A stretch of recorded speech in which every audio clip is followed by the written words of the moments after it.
अभिनंदन, वेलकम और स्वागतम। तो हम बिहार इलेक्शन की बात करेंगे, जैसे कि हमारे जी सर, आपका नाम क्या है?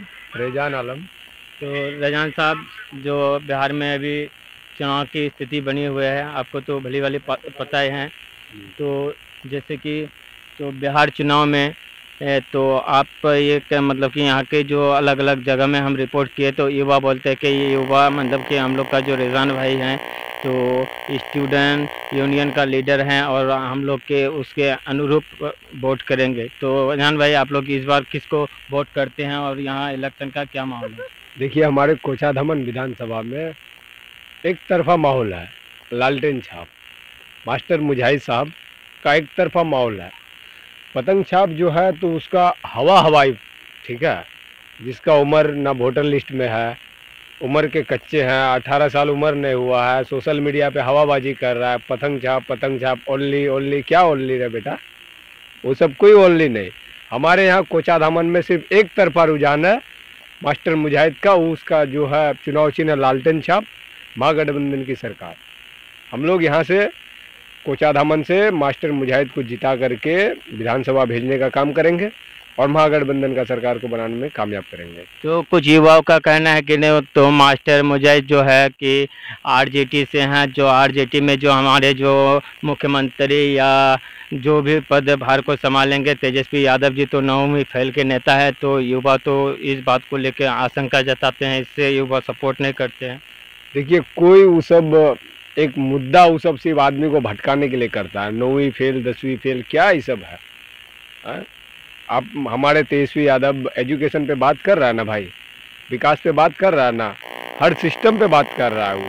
तो और आप उसको किस हिसाब से 9वीं फेल कह रहे हैं? नहीं, तो युवा तो चाहते हैं कि युवा जो मेरा मतलब युवा के अनुसार जो युवा के पास डिग्री होता है या जो भी होता है तो वो युवा चाहते हैं कि मेरा नेता भी एजुकेटेड हो।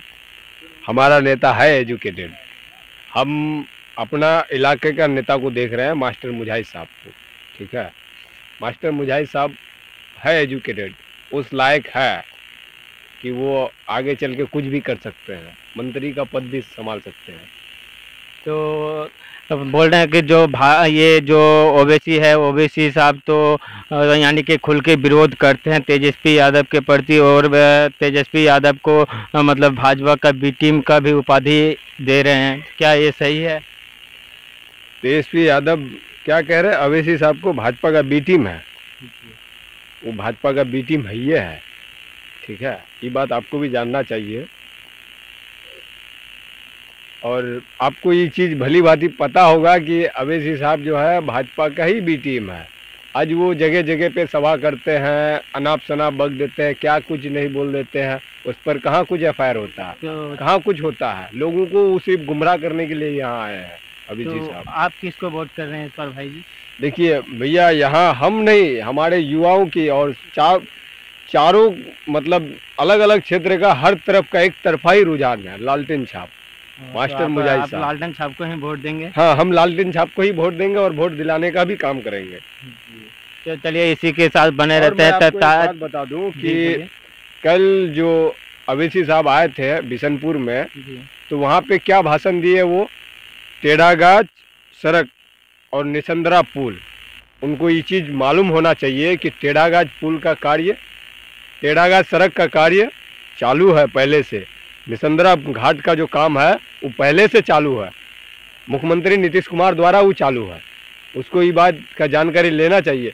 सिर्फ आ करके यहाँ बोल दिया हम वो करवा देंगे, हम वो करवा देंगे, बोल दिया कि यहाँ कोचाधामन में रेलवे स्टेशन बनवा देंगे, ओवैसी हॉस्पिटल खुलवा देंगे। कितना हॉस्पिटल खुला भाई, आप बताइए ना। अब यहाँ के इलाके के आदमी हैदराबाद जाते हैं ओवैसी हॉस्पिटल, वहाँ से फ़ोन करते अख्तरुल ईमान को कि भैया मेरे पास एक वीडियो है वहाँ का, फ़ोन करते विधायक जी कुछ हो जाता 5-10 हज़ार, हम लोग का फंड में है ये नहीं है, हम लोग बात किए कुछ काम नहीं किया, तो कौन चीज़ का ओवैसी हॉस्पिटल भाई? जैसे कि मास्टर साहब के कुछ सभा में सुनने को मिलता है कि मतलब कि जो तेलंगाना में है, जब वहाँ पर ओबीसी का सरकार नहीं हुआ तो यहाँ पे क्या ओबीसी का सरकार बन सकता है? जाहिर सी बात है भाई, जब वहाँ आप तेलंगाना में 13% है तो वहाँ आप दरी बिछाने का काम कर रहे हैं और यहाँ आके आदमी को सिर्फ गुमराह कर रहे हैं कि हम लोग 18% वाले हैं, सीमांचल वाला हम लोग 18% वाला, खाली 18% हम लोग दरी बिछाएंगे, वही वाला बात कर रहे हैं। जब आप अपने वहाँ तेलंगाना में आपका सब कुछ है, तो आप वहाँ डिप्टी सीएम नहीं बन पा रहे, कुछ नहीं बन पा रहे, तो यहाँ के खाक बना दीजिएगा। हाँ, आप सिर्फ आदमी को गुमराह करने का काम मत कीजिए। तो आप ओवैसी को सपोर्ट नहीं करते हैं? ओवैसी को हम सपोर्ट नहीं करते हैं। वो यहाँ आके आदमियों के बीच में बस सिर्फ आदमी का जो जहन है ना, उसमें सिर्फ वो मतलब जहर घोल रहा है, हिंदू मुस्लिम करवा रहा है।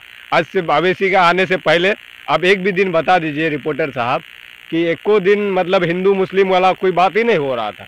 ओवैसी आते कितना भाषण में भाई बोलते हैं, एनडीए को वो कहाँ टारगेट में ले रहा है, भाजपा को कहाँ भाषण में वो टारगेट में ले रहा है, सिर्फ तेजस्वी यादव को लेके पड़ा है। हाँ, उसको तो सोचना चाहिए ना। आदमी तो वही दिमाग लगा लेता है कि ओवैसी साहब भाजपा का बी टीम है। तो ठीक है, इसी के साथ बने रहते हैं।